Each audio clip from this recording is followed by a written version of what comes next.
11th class के लिए आज एक चैप्टर स्टार्ट कर रहे हैं। चैप्टर नहीं कह सकते, ये पूरा कंसेप्ट है कि जर्नल, लेजर और ट्रायल बैलेंस एक साथ हम कैसे बनाएंगे। देखिए एक क्वेश्चन ले रहे हैं यहाँ पे, जैसे मान लीजिए लिखा हुआ है क्वेश्चन की स्टार्ट बिजनेस विद कैश। बड़ा सिंपल है क्योंकि आज आपको सिर्फ प्रोसेस हम सिखा रहे हैं। Start business with cash. तो इसका अगर जर्नल एंट्री बोला जाए आपको, क्या लिखेंगे जर्नल एंट्री बताइए। तो 50,000 रुपये से अगर स्टार्ट किया गया तो क्या लिखेंगे जी? Cash account debit to capital, यही होगा ना। सबको पता है क्योंकि 11th का क्लास हम लोग इतना बार पढ़ चुके हैं कि लगभग जर्नल एंट्री बेसिक सब आपको पता हो गया है। आज प्रोसेस को थोड़ा सा रिवीजन हम लोग कर रहे हैं कि जर्नल से लेजर कैसे बनाएंगे। तो 1 नंबर का जर्नल कर चुके हैं। नंबर 2 मान लीजिए लिखा हुआ है ऐसा, purchase goods by cash. Journal entry क्या करेंगे बोलिए? मान लीजिए हम 4,000 का सामान खरीद रहे हैं, जर्नल एंट्री क्या करेंगे? Purchase account DR to cash, यही ना। 4,000 लिख दिए। ज्यादा नहीं लेते हैं क्योंकि हमको प्रोसेस सीखना है। आप बताइए कि यहाँ 2 जर्नल एंट्री है और इस 2 जर्नल एंट्री से कितना लेजर बनना चाहिए? एक कैश का, एक कैपिटल का और एक परचेज का। क्योंकि कैश बना है दोबारा, तो दोबारा रिपीट नहीं करेंगे। तो लेजर का फॉर्मेट सबको पता होगा। लेजर देखिए इस साइड में हम लेजर बना रहे हैं यहाँ पे। इस तरीके से फॉर्मेट फिलहाल आप लिखिएगा। एक डेट का भी कॉलम होता है, यहाँ डेट का कॉलम, फिर एक पार्टिकुलर्स और फिर एक छोटा कॉलम होता है JF का, तब रुपीस, फिर इधर डेट, पार्टिकुलर्स, फिर ऐसे JF का एक कॉलम होता है और फिर रुपीस। इस साइड क्रेडिट और इस साइड डेबिट। तो बार बार इतना बड़ा कॉलम हमको अभी खींचना नहीं है, इसलिए कि इसमें टाइम ज्यादा लग जाता है। तो आपको सीखने के लिए फिलहाल क्या करना है कि ऐसे बस सिंपल फॉर्मेट लिखिए। कैपिटल ऐसे लिख दीजिए, इधर बाय और इधर टू लिख दीजिए। सीख जाएंगे तो फिर आप पूरा फॉर्मेलिटी पूरा करते रहिए। देखिए फिर क्या है, परचेज है ना, तो एक परचेज का फॉर्मेट यहाँ बना लेंगे। रोहित ध्यान से देखिए, आपका सब कुछ लेजर। इधर देखिए, इधर बाय लिखेंगे और यहाँ क्या लिखेंगे? टू। क्यों बनाते हैं हम लेजर?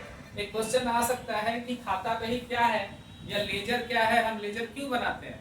तो कहना कि जब बिजनेस ट्रांजैक्शंस होता है तो जितने भी अकाउंट्स आते हैं इसमें, कैश अकाउंट एक अलग है, कैपिटल अलग है, परचेज अलग है, और भी कुछ आएगा तो वो अलग हो जाएगा। तो हर एक अकाउंट का क्लोजिंग बैलेंस जानने के लिए या ओपनिंग बैलेंस जानने के लिए हम क्या बनाते हैं? लेजर। एकदम पर्टिकुलर, सबका अलग अलग। इसलिए कहा जाता है कि accounting is the art of recording and classifying. वो जो क्लासिफाइंग वर्ड है ना, वो लेजर के लिए रिप्रेजेंट किया जाता है।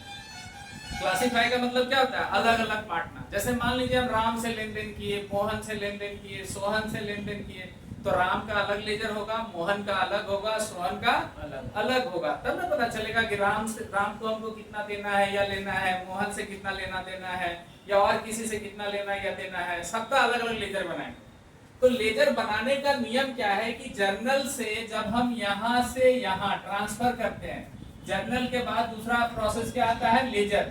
तो जब भी आप जर्नल से लेजर में ट्रांसफर करेंगे एंट्री को, तो इसको हम लोग क्या बोलते हैं? बोलिए, क्रॉस पोस्टिंग। क्या बोलते हैं? Cross posting. हिंदी में क्या बोलते हैं जी? खतौनी। हिंदी में क्या बोलते हैं? खतौनी। और अंग्रेजी में क्या कहते हैं? Cross posting. क्रॉस पोस्टिंग का नियम क्या है, क्यों क्रॉस पोस्टिंग बोला जाता है, वो आपको समझा दे। देखो, कैश का एंट्री कैपिटल में कर लेना और कैपिटल का एंट्री कहाँ करेंगे? कैश। और उल्टे साइड में करना। उल्टा साइड का मतलब अगर कैश यहाँ डेबिट साइड में लिखा हुआ है तो वहां पर जाके कौन साइड चला जाएगा? क्रेडिट साइड में चला जाएगा, साइड चेंज हो जाएगा। इसीलिए इसको क्रॉस पोस्टिंग कहा जाता है। क्रॉस, इधर का उधर और उधर का इधर। फॉर एग्जाम्पल, कैश का एंट्री कहाँ करेंगे? बोलो, कैपिटल में। और कैपिटल का एंट्री कहाँ करेंगे? बोलो, कैश में। लेकिन उल्टे साइड में करेंगे। कैसे करेंगे जरा देखिए। कैश यहाँ कौन साइड में लिखा हुआ है बताइए? डेबिट में। तो जब कैपिटल में आएंगे तो कैश कहाँ लिखेंगे? क्रेडिट साइड में। देखो, इस साइड क्रेडिट है और इस साइड क्या है? डेबिट है। चलो, यहाँ अमाउंट कितना है जी? 50,000। तो 50,000 आप यहाँ लिख दीजिए, हो गया 50,000। अच्छा, एक बात बताइए, यहाँ जो जर्नल एंट्री लिखा हुआ है, अगर आपसे कोई पूछे आज कि आपका व्यापार में कितना पैसा है, तो क्या बताएंगे? आप कहेंगे सर घर से पैसा लाए थे, कितना? 50,000। और सामान खरीदने में कितना खर्चा हो गया 4000, यानी बचा हुआ कितना 46,000 बचा हुआ है ना। तो जर्नल एंट्री से कैश का पता चल गया, क्लोजिंग कैश का पता चल गया कि आज आपके पास कितना कैश है। लेकिन ऐसा जर्नल एंट्री अगर कई सारे रहे, मतलब सैकड़ों जर्नल एंट्री है, हजारों जर्नल एंट्री ऐसा है, तब कैसे पता करेंगे? तब तो आप जोड़ते जोड़ते बूढ़ा हो जाएंगे। तो क्लोजिंग बैलेंस जानने के लिए हमको कहाँ जाना पड़ेगा? लेजर। देखिएगा यहाँ 46,000 कैसे नजर आएगा। आइए, अभी हमने कैश का एंट्री कहाँ किया? कैपिटल में। अब कैपिटल का एंट्री कहाँ करेंगे? कैश में जाके। कैपिटल कौन साइड में है? क्रेडिट में ना, तो यहाँ जाके ही कौन साइड में चला जाएगा? डेबिट में। इधर हम कोई भी आइटम बाई से शुरू करते हैं, इधर टू से। यहाँ 2 कैपिटल लिखिए और अमाउंट कितना लिखा हुआ है? 50,000। 50,000। चलिए, एक कंप्लीट हो गया, जिसका कंप्लीट हो गया, एक का पोस्टिंग हो गया, और यहाँ से वहां जो ट्रांसफर हुआ इसको हम लोग क्या बोलेंगे? क्रॉसिंग। हो गया। अब आ जाइए इसमें, purchase account dear to cash. बोलो परचेज का एंट्री किस में करेंगे? बोलो कैश में। और कैश का एंट्री कहाँ करेंगे? परचेज में। चलिए परचेज का एंट्री कैश में करते हैं। कैश में आ गए। परचेज यहाँ कौन साइड लिखा हुआ है? डेबिट। तो यहाँ परचेज किधर लिखेंगे? क्रेडिट साइड में। क्यों? क्योंकि क्रॉस पोस्टिंग करना है। परचेज का एंट्री हमने कैश में कर दिया, अब कैश का एंट्री कहाँ करेंगे? परचेज में। आइए, कैश क्रेडिट साइड में लिखा हुआ है ना, तो परचेज में कौन साइड में आ जाएगा? डेबिट साइड में। यहाँ लिख दीजिए कैश चार्ज। हो गया। अब लेजर का जो कैलकुलेशन जब करना है, तो जहां सिंगल अमाउंट है ना, वहां उसी साइड बैलेंस आ जाता है। आप एक करके दिखाइए तो वो भी करके दिखा देंगे। अब बताइए इन दोनों में से किधर ज्यादा लग रहा है? टोटल बताइए किधर ज्यादा लग रहा है? रोहित को इसमें दिक्कत हो रहा है कि सर किसको सीडी कहते हैं? बताओ किधर ज्यादा है? 50,000 डेबिट साइड ज्यादा है कि 4,000 क्रेडिट साइड ज्यादा है? किधर ज्यादा है? किधर है? 50,000 तरफ ज्यादा है। तो यहाँ 50,000 आप लिख लीजिए, और यहाँ भी 50,000 लिख लीजिए। अगर इधर 50,000 ज्यादा होता तो इधर भी लिखते, इधर मान लीजिए रहता ही ज्यादा, तो यही अमाउंट यहाँ भी लिखते। ऐसा लिखने का नियम, ज्यादा इधर है, पहले इसको जोड़ेंगे और वही अमाउंट पुट करेंगे अपोजिट साइड। अब इस अमाउंट में इसको क्या करेंगे? हम माइनस करेंगे। तो 50 में 4 घट गया, कितना बचेगा? बोलो 46,000। ये जो बैलेंस यहाँ निकला, ये जो बैलेंस यहाँ निकला, 50 में 4 घटाने पर जो बैलेंस निकला, इस बैलेंस को बाई बैलेंस सीडी कहेंगे। क्या कहेंगे? इस सीडी का मतलब कौन सा बैलेंस? बोलो क्लोजिंग बैलेंस। और यही बैलेंस जब ट्रांसफर हो जाता है नए महीने में या नए साल में, तो उसको कौन सा बैलेंस कहते हैं? Opening balance. कितना? 46,000, यानी ओपनिंग बैलेंस है।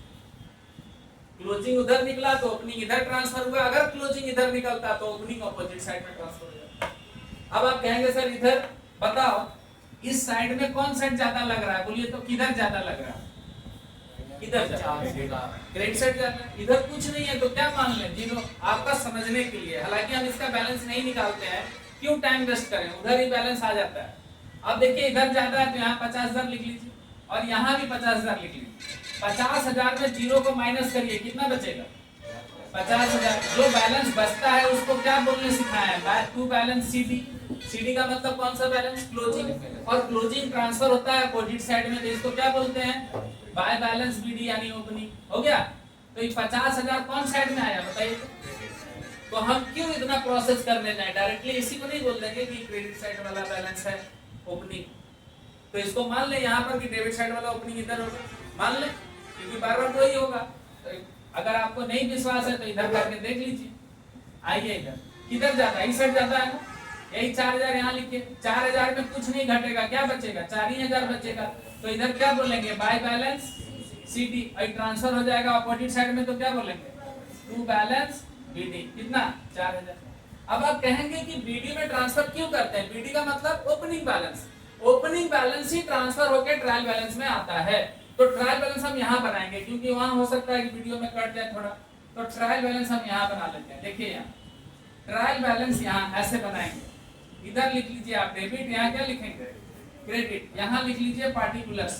अब आप बताइए कि कैश अकाउंट का जो आज के डेट में ओपनिंग बैलेंस है वो कितना है? 46,000। और कौन साइड में है? तो यहाँ कैश लिखिए और डेबिट साइड में 46,000 लिखिए। अब आप बताइए कैपिटल का लेजर में कितना ओपनिंग बैलेंस है और कौन साइड है? कौन साइड है? Credit side. कितना है? 50,000। परचेज में परचेज में कितना है ओपनिंग बैलेंस 4000 है ना, और कौन साइड में है डेबिट साइड में, लिख दिया डेबिट साइड में। अब दोनों तरफ कैलकुलेशन करके जोड़िए, अगर दोनों तरफ इक्वल आ रहा है तो आप यहाँ तक सही हो गया। देखिए एक साथ आप 3 चीज सीखे, क्या सीखे, बोले जर्नल सीख लिए, लेजर में पोस्टिंग कैसे करना है वो सीख लिए, और लेजर से ट्रायल बैलेंस कैसे बनाना है वो भी समझ में आ गया। आया समझ में? ज्यादा कुछ नहीं है। तो आप कहिएगा हम कैसे सीखेंगे, इसका वीडियो हम अपलोड कर देंगे यूट्यूब पे, आप वहां से एक बार में नहीं समझ में आया तो 2 बार देखिए, 3 बार देखिए, 4 बार देखिए। और ज्यादा नहीं सिखाने के लिए हम ऐसा नहीं है कि हम एक ही बार 10 एंट्री दे देंगे, जैसे 2 एंट्री का बना वैसे 2000 एंट्री का बनेगा। अगर मान लीजिए 10 जब एंट्री रहता तो थोड़ा लीडर का संख्या क्या हो जाता, बढ़ जाता।